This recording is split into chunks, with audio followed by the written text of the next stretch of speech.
첫 번째는 복부냉증이고 두 번째는 상열하한입니다. 먼저 복부냉증에 대해서 설명을 드리면 이 원인에 따라서 치료하는 방법도 집에서 관리하는 방법도 달라질 수밖에 없습니다. 지금부터는 확인할 수 있는 자가진단 체크리스트를 알려드릴게요. 안녕하십니까. 심장을 바로잡아 자율신경 실조증을 치료하는 자하연 한의원의 원장 임형택입니다. 오늘은 정말 많은 분들이 이 증상을 가지고 있지만 정확한 정보들이 없어서 고생을 하고 있는 수족냉증에 대해서 이야기를 해보려고 합니다.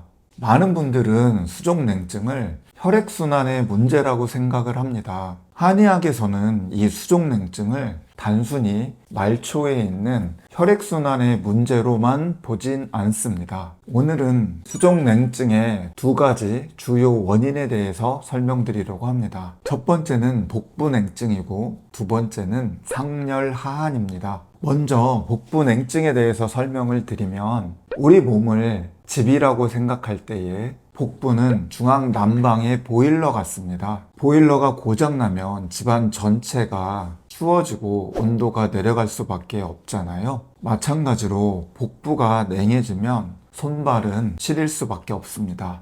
그렇다면 이 복부가 왜 냉해지는지 그 원인이 무엇인지 아는 것이 중요하겠죠. 첫 번째는 심장 기능 저하로 인한 혈액순환 장애입니다. 스트레스나 과로 등으로 인해서 심장의 기능이 약해지게 되면 혈액순환의 기능이 떨어져 혈액이 복부까지 제대로 공급되지 않아서 손발까지 차가워질 수 있습니다. 두 번째는 심장과 비기능의 저하입니다. 한의학에서는 심장과 비위장이 밀접한 관계를 맺고 있는데요. 비유를 하나 들면 심장은 밭에 물을 대는 펌프이고요. 비위는 그 물로 자라는 작물과 같습니다. 심장이 약해지면 비위 기능도 떨어질 수밖에 없고 이 떨어진 비위 기능으로 인해서 소화력이 약해지고 영양소를 흡수해서 열을 만드는 능력도 감소할 수밖에 없습니다. 결국은 복부가 차가워져서 손발까지 시려지는 것입니다. 복부냉증이 원인이 되는 수족냉증의 경우는 전체적으로 추위를 많이 탑니다. 다음으로 상열하한에 대해서 말씀을 드리겠습니다. 이 증상은 주로 자율신경계와 관련이 깊어요. 우리 몸이 건강한 상태에서는 머리는 차고 손, 발, 복부는 따뜻한 것이 정상입니다. 이것이 한의학에서 말하는 부한조결, 건강 원리인데요. 하지만 스트레스가 쌓이고 과로를 반복해서 하게 되면 첫 번째로 스트레스로 인한 열순환 장애가 발생하게 됩니다. 정상적인 상태에서는 머리가 시원하고 손, 발, 복부가 따뜻해야 하지만 스트레스를 받아서 심장에 열이 쌓이게 되면 열이 위로 치솟는 상열하한 증상이 발생하게 됩니다. 이로 인해서 머리는 뜨겁고 가슴은 답답해지며 얼굴은 화끈거리는 증상과 함께 복부와 손발은 차가워지는 수족냉증이 발생하게 됩니다. 두 번째로는 자율신경 이상으로 인한 수족냉증인데요. 스트레스로 인해서 교감신경이 항진되게 되면 복부 혈관이 수축되게 되어서 혈액이 중심부로 제대로 흐르지 못하게 되는데요.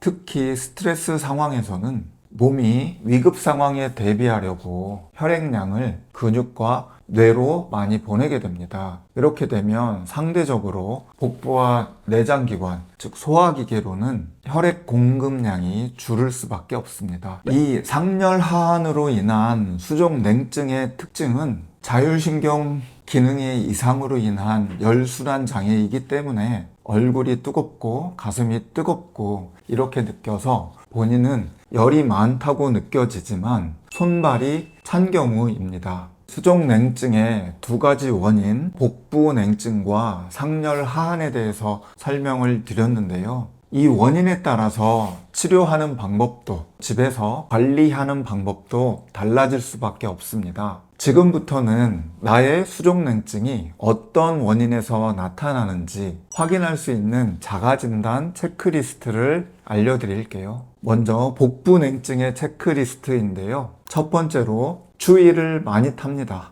두 번째로 차가운 물을 잘 마시지 못합니다. 세 번째, 늘 복부가 차고 냉합니다. 네 번째, 소화가 안 되고 자주 더부룩하며 가스가 차고 또 입냄새도 납니다. 다섯 번째로 피로가 심하고 에너지가 부족해서 늘 기운 없어 보입니다. 본인이 이런 경향이 있으면 복부 냉증으로 인한 수족 냉증이고요. 이번에는 상열 하한의 체크리스트를 알려드리도록 하겠습니다. 첫 번째, 본인이 열이 많다고 생각합니다.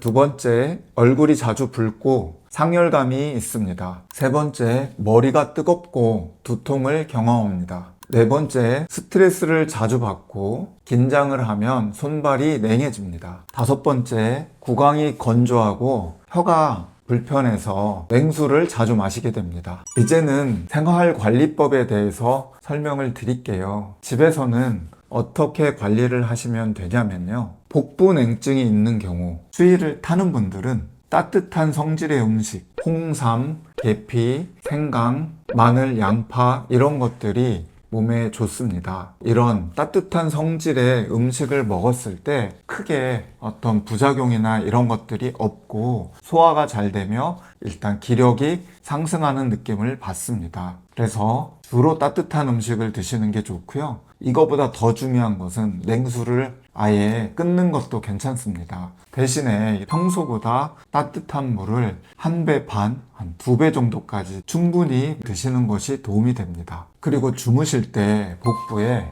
따뜻한 찜질팩이나 온도를 높이고 주무시는 것이 좋고요. 또 하나, 반신욕도 무척 도움이 됩니다. 마지막으로 운동을 해서 혈액순환을 촉진시켜줘야 되는데요. 운동은 가벼운 유산소 운동이 좋겠습니다. 또 운동을 해서 땀이 날랑말랑 열이 날 때도 따뜻한 물을 드셔서 몸을 계속 따뜻하게 유지하는 것이 방법입니다. 상열 하한으로 인한 수족 냉증의 경우는 반신욕을 할 경우에 위로 더 열이 뜨는 경우가 많아서 불편하다고 하시는 분들이 있어요. 이런 분들은 족욕을 통해서 하체 혈액순환을 돕는 것이 중요합니다. 음식도 상체에 열을 내리고 하체의 순환을 돕는 음식이 필요한데요. 박하, 미나리, 아욱, 미역 등이 도움이 됩니다. 특히 박하차를 연하게 해서 끓여 드셔주시면 상체에 열은 내리고 혈액순환을 도와서 상열 하한으로 인한 수족 냉증에는 도움이 되겠습니다. 이 경우에는 심하게 하는 운동보다는 하체의 혈액순환을 돕는 까치발 들기 또는 빠르게 걷기가 도움이 되고요. 심한 근육 운동보다는 가벼운 스트레칭 정도로 해주는 것이 좋겠습니다. 특히 스트레스가 심한 분들은 운동보다도 명상이나 심호흡을 통해서 마음을 안정시키고 자율신경을 바로잡는 것이 좋겠습니다. 설명 들으셨던 것처럼